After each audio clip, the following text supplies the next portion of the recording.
ओम नमो भगवते वासुदेवाय नमः। दर्शक भाई बहन बंधु एवं माताओं, शुरू से ही भारतवर्ष यानी हमारा देश पूरे विश्व का गुरु रह चुके हैं और आज भी गुरु है।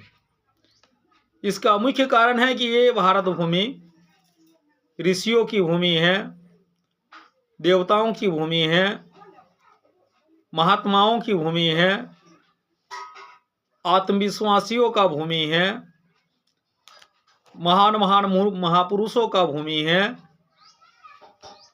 तो आज हम लोग चर्चा का विषय वस्तु गीता से संबंध रखते हैं कि हमारे जीवन जीने का सही उद्देश्य क्या है एवं यह लोक और परलोक में सुख शांति प्राप्त करने का उपाय क्या है।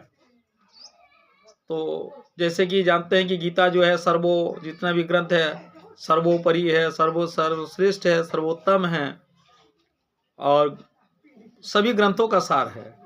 इस गीता में भगवान श्री कृष्ण जी अर्जुन को ये ज्ञान दे रहे थे कि ये शिक्षा दे रहे थे कि यह नित्य, उन्होंने बताया कि हमारे जड़ जगत को स्वार्थ, जड़ जगत का स्वास्थ्य के हम धनी बने, ये बने, वो बने, ये मनुष्य का लक्ष्य नहीं है। गीता में ये ज्ञान नहीं दिया गया कि ये सांसारिक जो स्थूल शरीर है, स्थूल चीज़ों को जो बाहरी का दुनिया में देखते हैं, ये लक्ष्य गीता का लक्ष्य नहीं है। भगवान श्री कृष्ण जी ने बताया कि मनुष्यों का लक्ष्य होता है परमार्थ को साधना।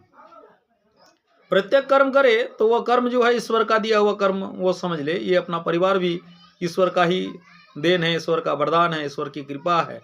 और जो भी जितना भी कर्म आते हैं उनके समक्ष या जो भी कर्म हो वो प्रभु द्वारा ईश्वर का ही कर्म सोच के कि इस कर्म करने के लिए हमें धरातल पे आना पड़ा है, यही सोच के करना चाहिए।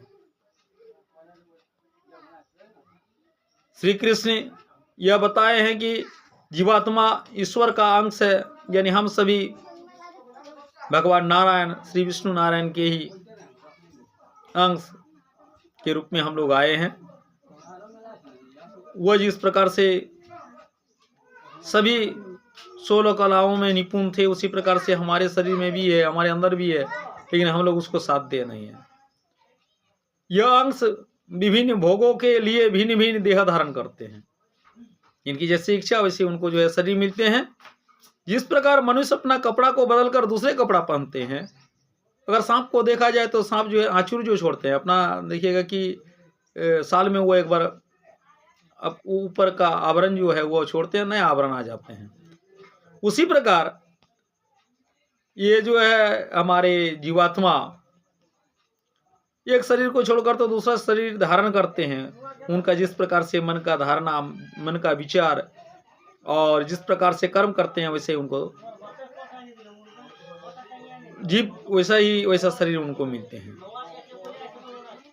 जीवात्मा एक जड़ देह छोड़कर फिर और एक जड़ देह को प्राप्त करते हैं। यही नहीं, अगर वह देह अच्छा है, उनको यदि अच्छा कर्म रहे तो वो मुक्ति भी प्राप्त कर सकते हैं।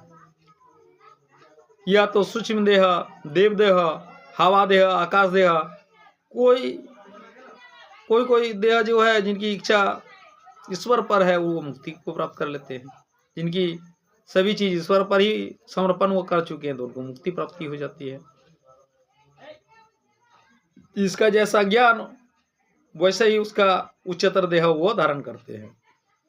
जैसे हम लोग जानते हैं कि कुरुक्षेत्र में वीरांगनाओं जितने भी वीरगति वो प्राप्त किए थे, उतना योद्धागण के सूक्ष्म आत्मा भगवान व्यासदेव की कृपा से कुरुक्षेत्र में विधवा स्त्रियों को आकाश मार्ग से वह दृष्टिगोचर हुआ था, उन लोगों को साथ ही लेके गए थे। यानी शरीर देह धारण न करके भी वह सूक्ष्म देह में भी रहते हैं।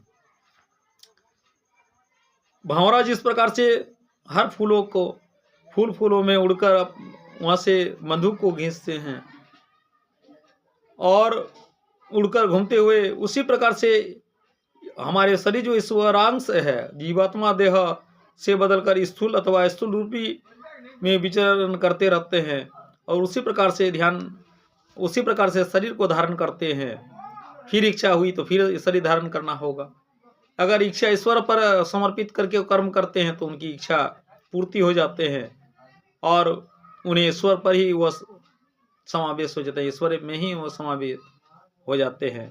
इसलिए गीता में ये भी दिया गया नाहं देह न मे देह। मुक्ति लाभ का उपाय यह है कि यदि मनुष्य प्रेमानंद से संसार को चलकर अपने मनोवांछित फल प्राप्ति करके सुख पुत्र पुत्रादि वैभव सभी प्राप्त करेंगे, अगर वह ईश्वर को ध्यान कर चले तो सभी मनोवांछित फल उन्हें प्राप्ति होती है और अंत में वो ईश्वर में ही समा जाते हैं, वही उसकी मुक्ति की बात हो जाते हैं। तो दर्शक भाई बहन बंधु से विशेष आग्रह है कि जो वीडियो को सिर्फ देखते हैं, अभी तक चैनल को सब्सक्राइब नहीं किए हैं, उनसे आग्रह करते हैं please subscribe my channel, like share और अपना प्यार कमेंट में जरूर दीजिएगा। ओम भगवते वासुदेवाय नमः।